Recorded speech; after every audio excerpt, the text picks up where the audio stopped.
Hola y bienvenidos a todos. Espero que se encuentren muy bien. Envío a todos un gran saludo hasta sus hogares. Me encuentro muy entusiasmado porque hoy continuamos con nuestro capítulo 4 de nuestra serie de predicación bíblica sobre la roca. Vamos a continuar esta serie. Acompáñanos, quédate en este tiempo especial con nosotros. Amigo que nos acompañas, familia, hermanos, estoy muy entusiasmado por este tiempo. Vamos a hacer una oración para poner en manos de Dios el tiempo de hoy. Señor y Dios Padre Todopoderoso, te damos muchísimas gracias por el gran privilegio de poder estar aquí reunidos. Señor, ponemos en tus manos este tiempo. Te pido, Dios, por mi vida para que me utilices poderosamente, que sea tu palabra la que hable a nuestros corazones.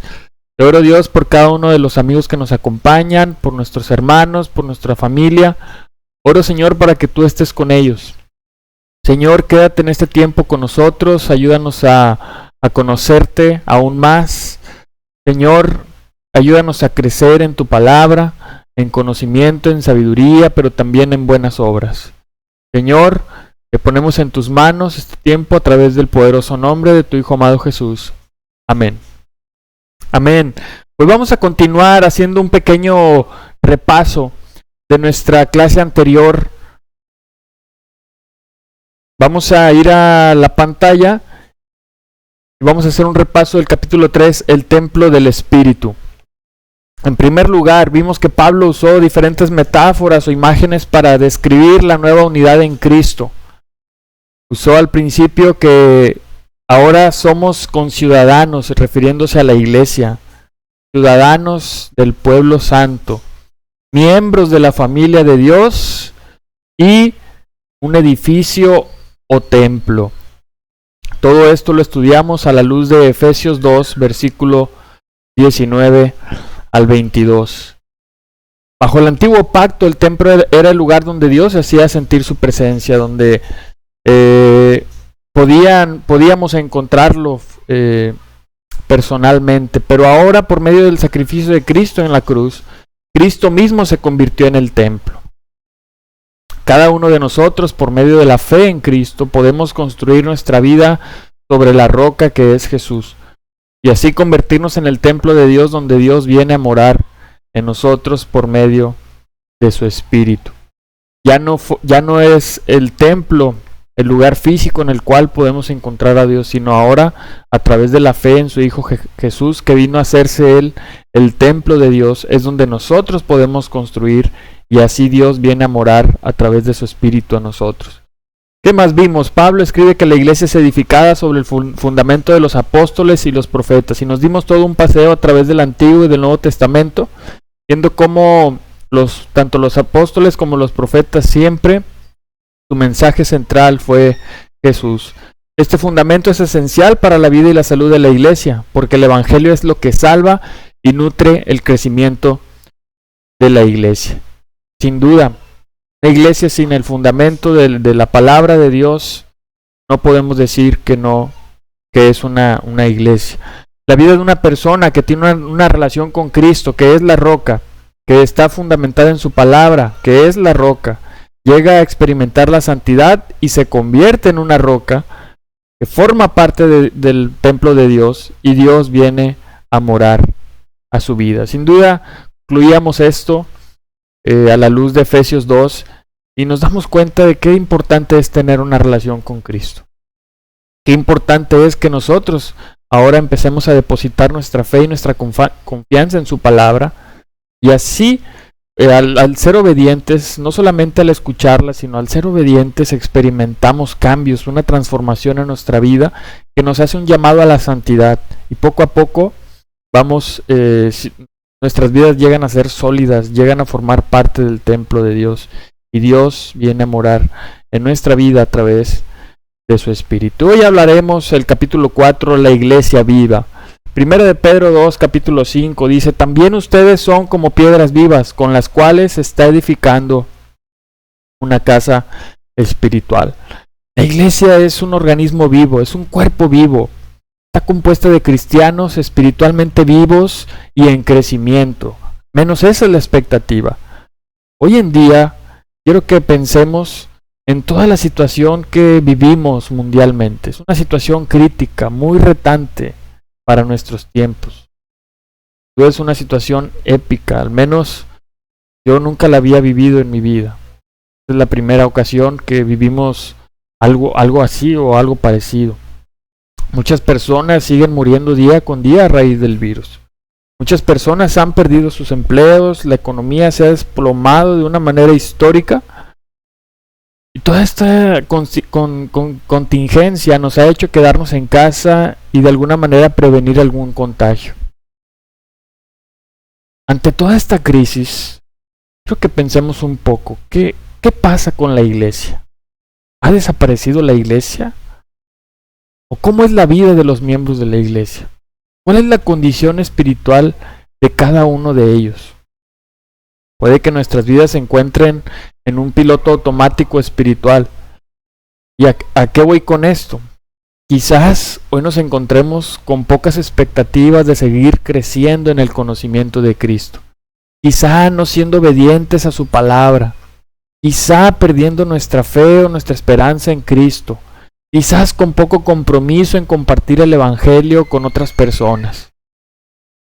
En este punto el cristianismo se convierte pues ya más en una etiqueta social y no en una fe vibrante y activa como la que Dios espera de cada uno de nosotros. Pero esto no es lo que debería caracterizar a la iglesia. El Nuevo Testamento nos presenta una imagen distinta, una iglesia con una fe vibrante, con una pasión, nos presenta una iglesia trabajadora que estaba activa en todo momento. Para comprender más sobre la naturaleza de la iglesia como un cuerpo vivo, lleno del Espíritu, creo que necesitamos entender la historia de la relación con Dios, con su pueblo.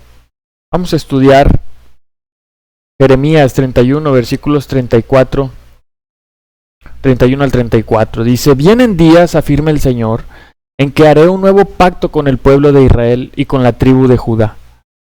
No será un pacto como el que hice con sus antepasados, el día que los tomé de la mano y los saqué de Egipto, ya que ellos lo quebrantaron a pesar de que yo era su esposo, afirma el Señor. Este es el pacto que después de aquel tiempo haré con el pueblo de Israel, afirma el Señor. Pondré mi ley en su mente y la escribiré en su corazón. Yo seré su Dios y ellos serán mi pueblo. Ya no tendrá nadie que enseñar a su prójimo, ni dirá nadie a su hermano, conoce al Señor, porque todos, desde el más pequeño hasta el más grande, me conocerán, afirma el Señor. Yo les perdonaré su iniquidad y nunca más me acordaré de sus pecados. Cuando Dios libera a Israel de la esclavitud en Egipto, Dios les da la ley. Sin embargo, a través de los años, a través de los siglos, Israel, su pueblo, fue pueblo desobediente a la ley de Dios. Le dieron la espalda a Dios. Comenzaron a servir a dioses falsos. Y al final Dios los castigó, los expulsó de la tierra que les había dado. Pero ahora, por medio del profeta Jeremías, Dios estaba haciéndoles un anuncio. Dios estaba prometiéndoles un nuevo pacto con su pueblo. El versículo 33, la primera parte, o en lo primero que podemos ver en lo que consistía ese nuevo pacto de Dios hacia su pueblo, dice que Dios iba a poner su ley en su mente y en sus corazones. La ley iba a ser escrita ahora en los corazones de las personas. De alguna manera las iba a capacitar para que ellos guardaran su palabra en su corazón. La segunda cosa que podemos ver ahí es en el versículo 34. Dice: ya no tendrá nadie que enseñar a su prójimo, ni dirá nadie a su hermano, conoce al Señor, porque todos, desde el más pequeño hasta el más grande, me conocerán, afirma el Señor. Dice Dios que todo el pueblo de Dios, desde el más pequeño hasta el más grande, va a conocer al Señor personalmente. Más adelante dice que Dios nos va a perdonar nuestros pecados de una manera decisiva y final. Este es el gran pacto, el nuevo pacto que Dios había prometido a su pueblo, que traería a ellos, que les iba a dar de alguna manera esperanza. En Lucas 2, versículo 20, dice la Escritura: de la misma manera tomó la copa después de la cena y dijo: esta copa es el nuevo pacto en mi sangre, que es derramada por ustedes. Jesús explica que su muerte, su sacrificio en la cruz, trae este nuevo pacto, ese pacto sobre el cual Jeremías anunció a su pueblo, profetizó a su pueblo. La iglesia, entonces, es la iglesia del nuevo pacto. Estamos unidos a Cristo por fe. Nuestros pecados han sido perdonados. Conocemos a Dios personalmente y tenemos la ley de Dios escrita en nuestros corazones, de manera que podamos obedecerla por medio del poder del Espíritu de Dios que nos ha otorgado. En base a esta realidad del nuevo pacto, hoy tú y yo no podemos ser discípulos de Jesús y no crecer espiritualmente. No podemos hablar de un estancamiento o de un momento de crisis y pensar que todo se ha derrumbado y que nuestra vida espiritual está en stand-by y que estamos ahí como en piloto automático. No podemos ser discípulos y dejar de crecer espiritualmente. Ser miembros del nuevo pacto implica tener la ley de Dios escrita en nuestros corazones, lo que nos va a permitir vivir una vida cada vez más santa, lo que nos va a permitir tener una relación más profunda con Dios. Ahora, esto no significa que todos los días de nuestra vida se van a caracterizar por un crecimiento notorio y dramático o radical. Algunos días, algunas semanas, algunos meses puede que sean mejores que otros, pero el crecimiento espiritual debe ser una tendencia general en nuestras vidas en el transcurso de los años. A lo largo del Nuevo Testamento podemos ver que la iglesia es un cuerpo vivo en crecimiento y vamos a ver algunos ejemplos de ello. Vamos a leer 1 de Pedro 2, versículos del 4 al 5. Y dice lo siguiente: Cristo es la piedra viva, rechazada por los seres humanos, pero escogida y preciosa ante Dios. Al acercarse a Él, también ustedes son como piedras vivas, con las cuales se está edificando una casa espiritual. De este modo, llegan a ser un sacerdocio santo para ofrecer sacrificios espirituales que Dios acepta por medio de Jesucristo. Vamos a detenernos un momento por ahí.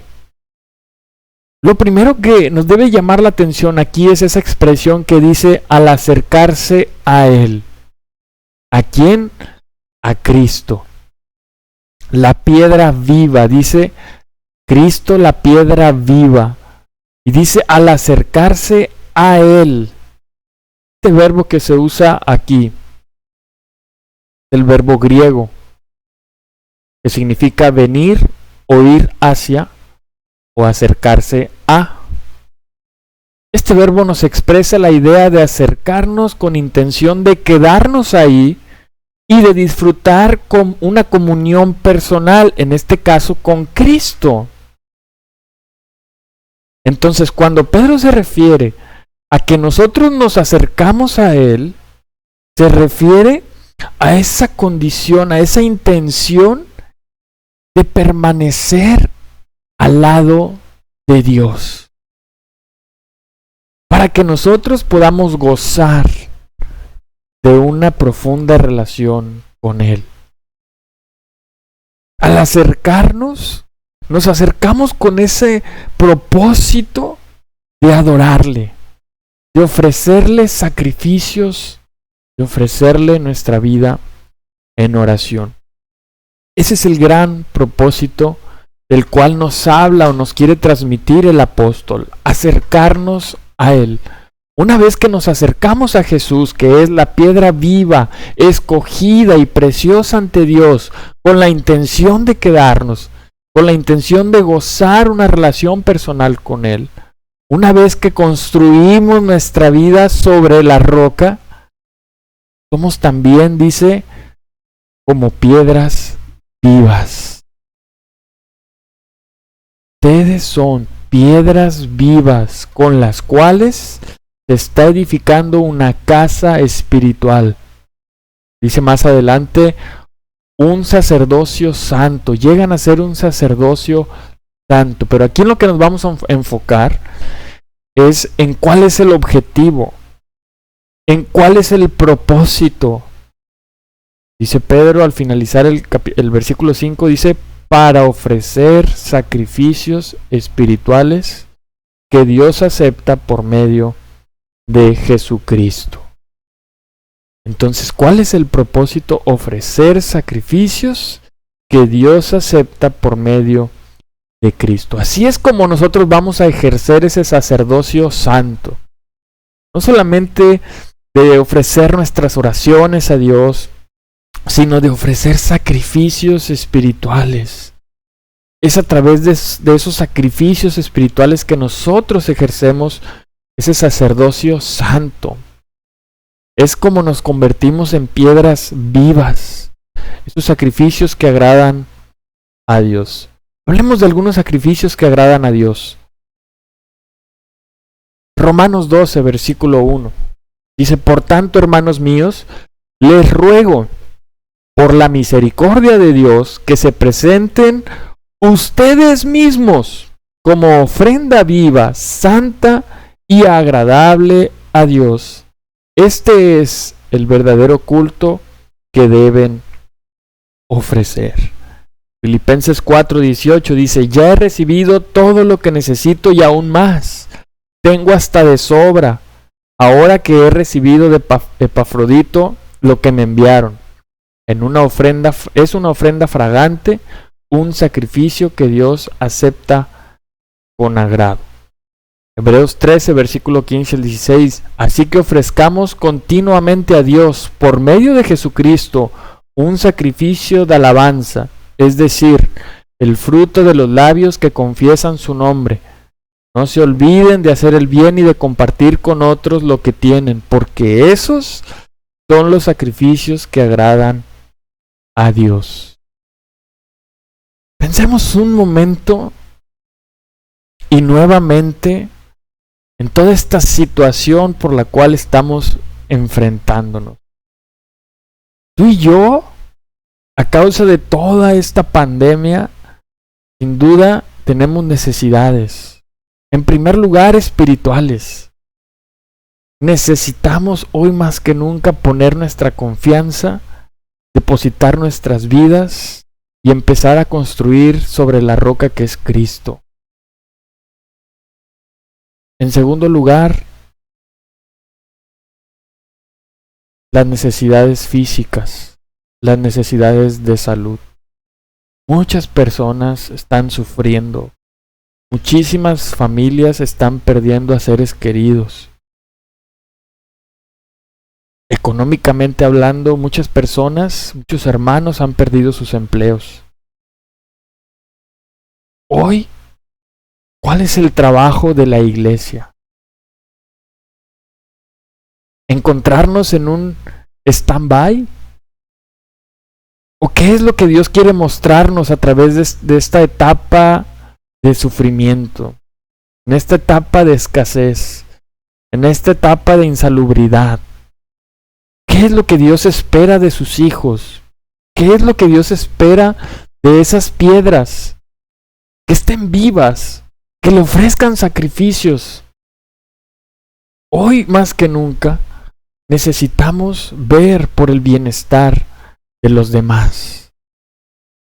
Hoy nosotros, como dice Romanos, necesitamos presentarnos a nosotros mismos como una ofrenda viva, una ofrenda santa y agradable a Dios. Hoy nosotros necesitamos siempre tener un paso adelante en nuestra vida espiritual. Necesitamos estar conectados con Dios. Necesitamos estar poniendo nuestra fe, nuestra confianza y nuestra esperanza en Cristo. Ese es el verdadero culto que debemos ofrecer a Dios, nuestra relación con Él. En segundo lugar, Pablo había recibido una ofrenda fragante de parte de la iglesia de Filipos. Y dice, ya he recibido todo lo que necesito y aún más. Es decir, fueron muy generosos con su ayuda. Hoy para nosotros debemos ver y ser vulnerables hacia con los demás, con los miembros de la iglesia. Y por último dice, no se olviden de hacer el bien y de compartir con otros lo que tienen, porque esos son los sacrificios que agradan a Dios. También menciona un sacrificio de alabanza. Y siempre, cuando ofrezcamos continuamente a Dios y los sacrificios que le agradan a Dios, dice, son por medio de Jesucristo. Por medio de Jesucristo. Aquí lo menciona Hebreos, pero también Pedro lo menciona aquí en el versículo 5. Dice, para ofrecer sacrificios espirituales que Dios acepta por medio de Jesucristo. Lo que hoy nosotros hemos construido en Cristo, ahora nos corresponde hacerlo por medio de Cristo. Dios ha dado muchísimo a nuestras vidas, hablando espiritualmente. Nos ha traído de redención, ha perdonado nuestros pecados, nos ha dado su espíritu, nos ha hecho piezas fundamentales, piedras vivas de su templo. Dios ha venido a morar a nosotros a través de su espíritu. Es una gran bendición. Pero hoy para nosotros también debemos de compartir con otros lo que tenemos. De hacer el bien, de ser ejemplos, de depositar nuestra vida y nuestra confianza en Dios y de ver también por el bienestar de los demás. Yo creo que es un gran tiempo de prueba, pero creo que necesitamos hacer un análisis, hacer una reflexión sobre cómo está hoy nuestra vida en Cristo. Sin duda son tiempos de mucha dificultad. En Efesios 4, versículo 16, dice, Él hace que todo el cuerpo encaje perfectamente y cada parte, al cumplir su función específica, ayuda a que las demás se desarrollen y entonces todo el cuerpo crece y está sano y lleno de amor. Quiero que veamos algo aquí. Pensando en los tiempos de mucha dificultad, ¿de qué manera hoy estoy haciendo un sacrificio para ayudar a los demás? Quiero que pienses un poco en aquellos que tienen dificultades económicas, que han perdido sus empleos. Piensa aún en aquellos que por el trabajo tienen que salir de sus casas y corren el riesgo de ser contagiados. Piensa en aquellos que tienen hijos pequeños en casa, que quizá están batallando económicamente. Piensa en aquellos que están físicamente enfermos, en aquellos que están enfrentándose con la muerte de un ser querido. Hoy Dios nos habla a través de las Escrituras. Efesios 4 nos hace notar algo acerca de cuál es la naturaleza de la iglesia. Y yo te pregunto, ¿el crecimiento de la iglesia, hablando espiritualmente, se produce separado de otros cristianos? Por lo que veo aquí, dice que Cristo hace que todo el cuerpo encaje perfectamente. Y cuando cumplimos cada uno nuestra función específica, ayudamos a los demás a desarrollarse. Este crecimiento no sucede por nosotros mismos. Más bien como cristianos, como iglesia, estamos llamados a crecer juntos, conforme a cada miembro contribuye en el crecimiento del cuerpo. Qué importante es que seamos miembros de la iglesia. Esto construye nuestro desarrollo espiritual. Si estamos alejados del cuerpo, no podemos crecer. Cuando cada uno de nosotros hacemos lo que nos corresponde, la iglesia está sana y llena de amor, dice la Escritura. Amigo que nos acompañas, mi intención aquí es que tú conozcas la iglesia, que conozcas cuál es su propósito, cuáles son los planes de Dios para la iglesia, qué es lo que Dios espera de cada uno de nosotros como miembros de la iglesia. Sin duda no se trata solamente de escuchar un mensaje. Quiero invitarte a que te pongas en comunicación con nosotros. Contáctanos, déjanos tu mensaje. Acércate a la iglesia. Esta es una gran oportunidad, como dice la Escritura, para nuestro desarrollo. Lejos de la iglesia, lejos de la roca que es Cristo, nuestra vida no crece, está estancada, está vacía. Pero cuando nosotros nos involucramos en la vida de la iglesia, cuando hacemos a Jesús la piedra angular, el centro en el cual podemos construir juntos, crecemos, estamos sanos y llenos de amor.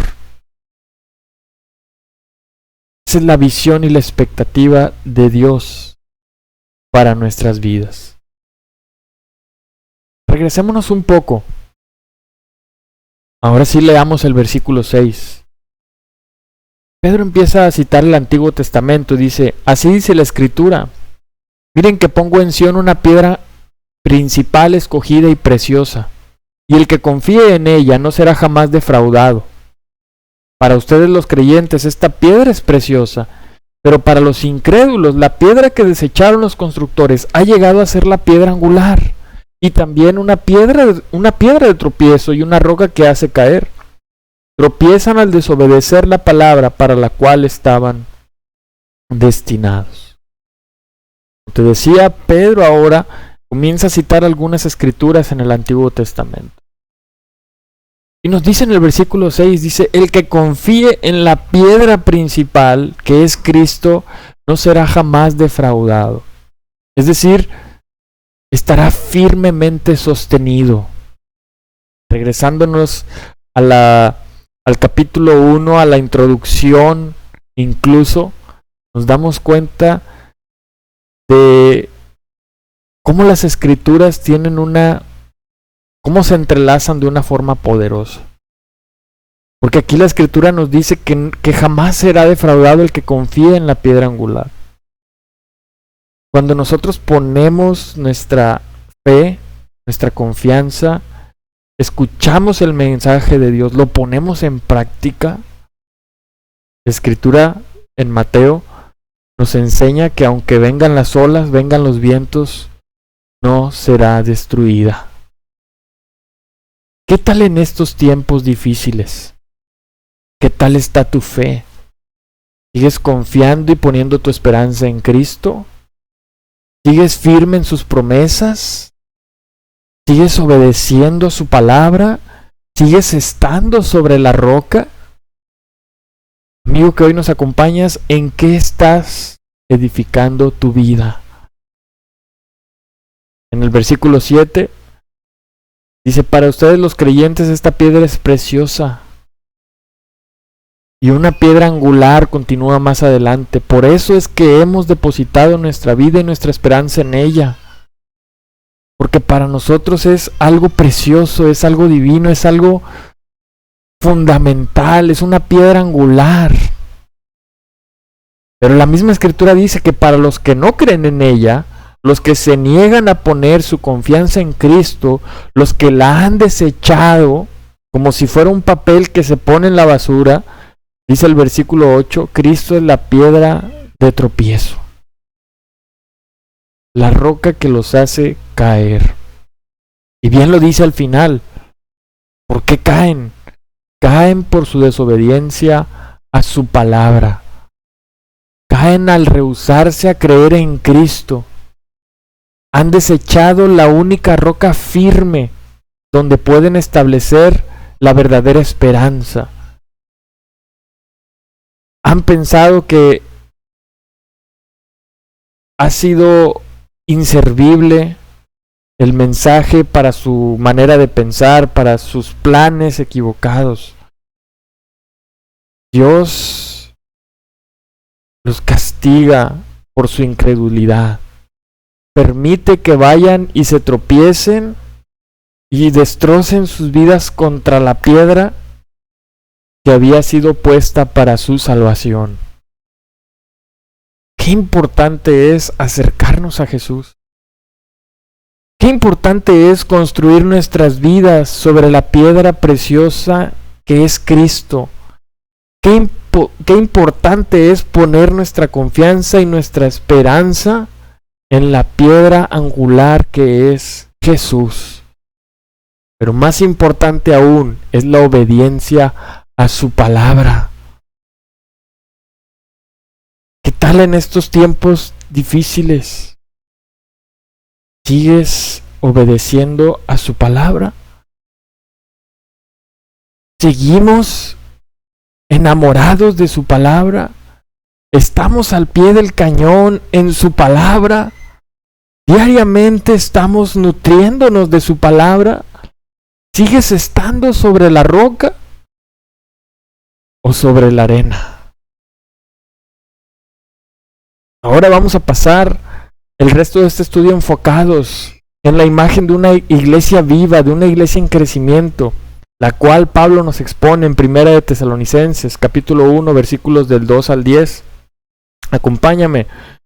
Dice lo siguiente: siempre damos gracias a Dios por todos ustedes cuando los mencionamos en nuestras oraciones. Los recordamos constantemente delante de nuestro Dios y Padre, a causa de la obra realizada por su fe, el trabajo motivado por su amor y la constancia sostenida por su esperanza en nuestro Señor Jesucristo. Hermanos amados de Dios, sabemos que Él los ha escogido, porque nuestro Evangelio les llegó no solo con palabras, sino también con poder, es decir, con el Espíritu Santo y con profunda convicción. Como bien saben, estuvimos entre ustedes buscando su bien. Ustedes se hicieron imitadores nuestros y del Señor, cuando a pesar de mucho sufrimiento recibieron el mensaje con la alegría que infunde el Espíritu Santo.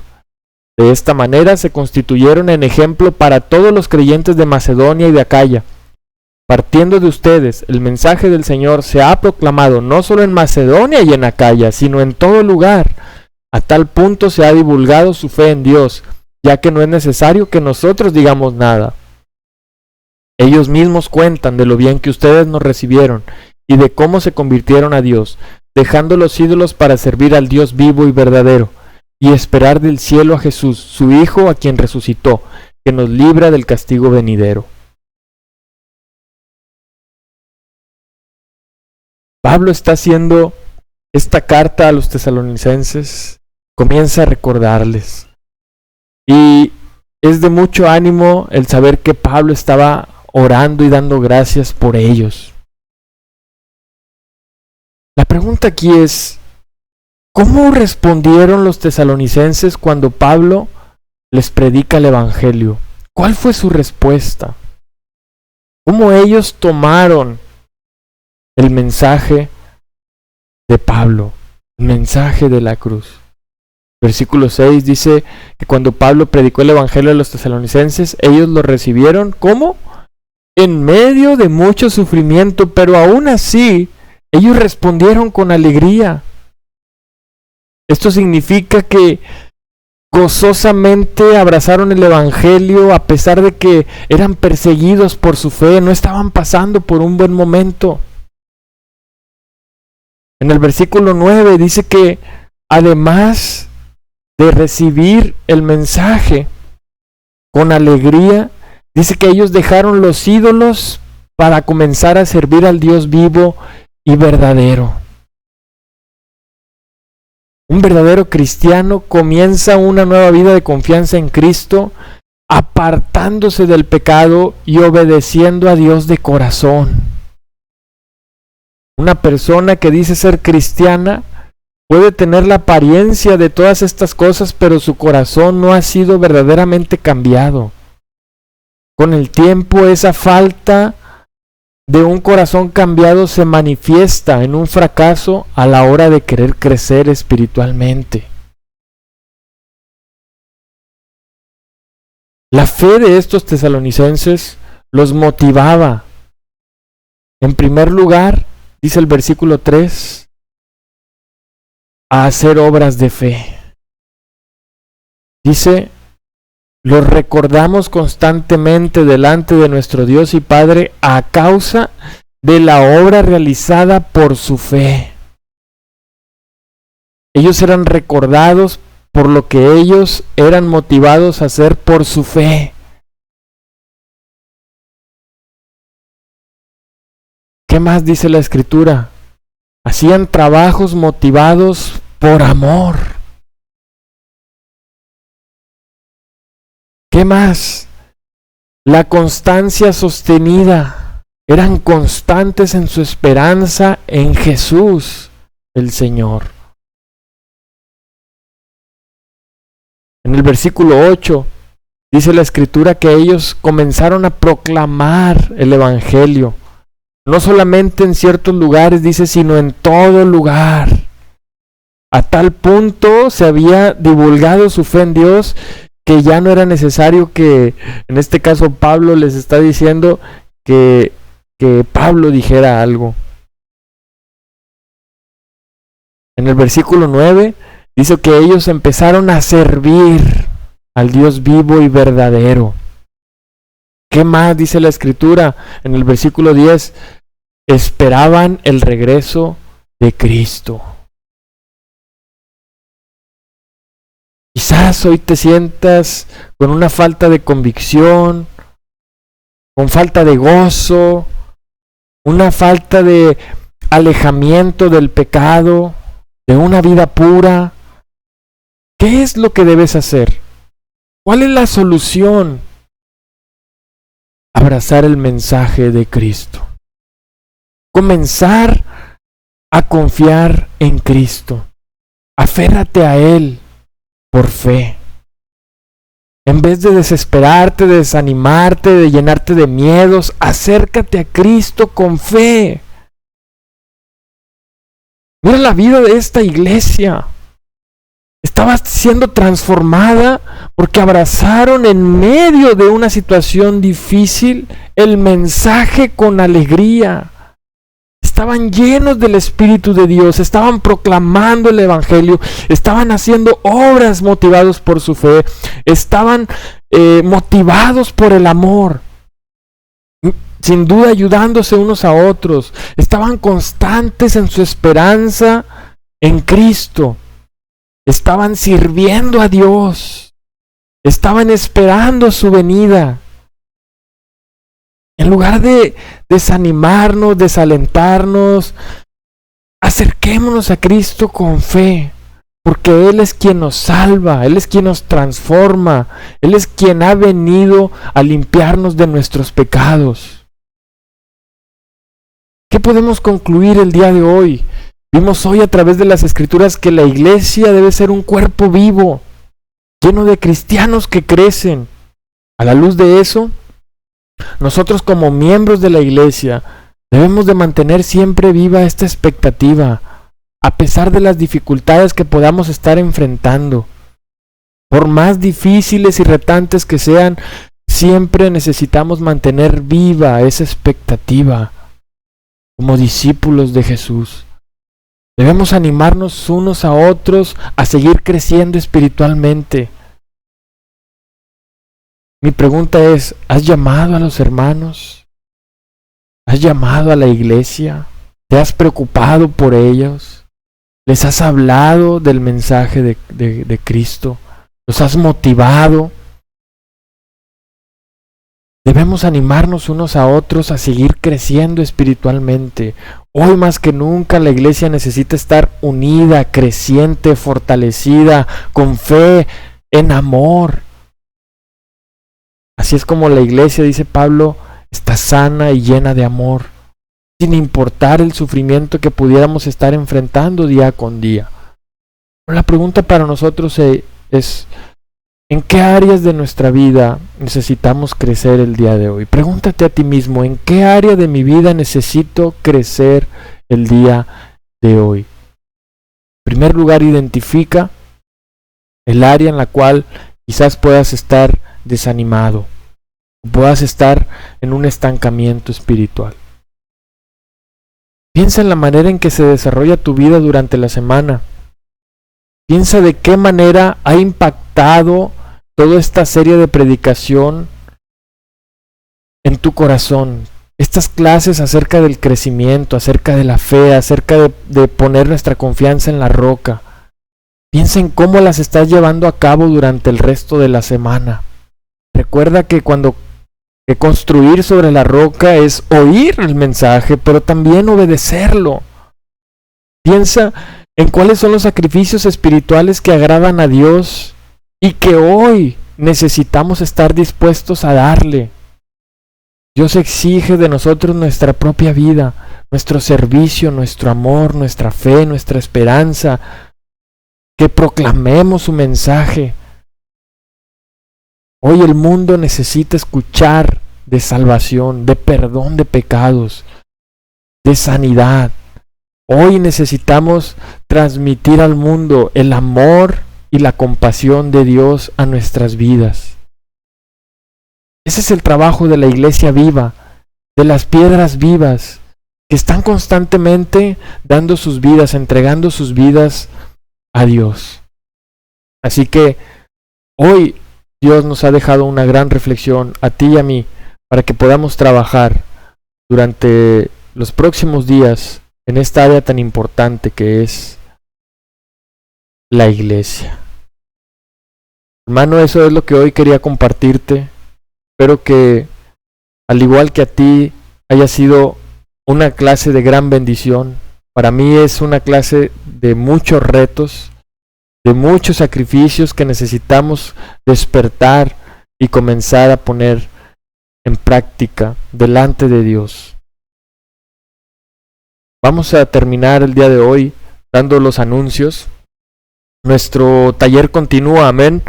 El próximo domingo nos estamos viendo en vivo a través de nuestro canal de YouTube a las 11 de la mañana, hora centro. Amigo que hoy nos acompañas, escríbenos, acércate, conoce a la iglesia. Puedes hacerlo a través de un mensaje en nuestra página oficial de Facebook, Iglesia de Cristo en Tampico. Déjanos un inbox. Nosotros nos vamos a comunicar de manera personal contigo. Nuestro interés es tu crecimiento espiritual. Que puedas conocer a Dios personalmente. Que hoy tengas la oportunidad de tener una relación con Cristo. Dios tiene grandes planes para cada uno de nosotros. Hoy no ha sido la excepción. Dios nos ha mostrado a través de su palabra un gran mensaje a cada uno de nosotros. Me despido, no sin antes decirles cuánto les quiero, cuánto les extraño. Les animo muchísimo a que estemos en comunicación para cualquier cosa, para cualquier situación. Aquí estoy, aquí está un servidor para cada uno de ustedes. Les amo en Cristo Jesús, les mando un fuerte abrazo. Que a Dios sea la gloria. Muchísimas gracias a todos. Fuerte abrazo. Hasta la próxima.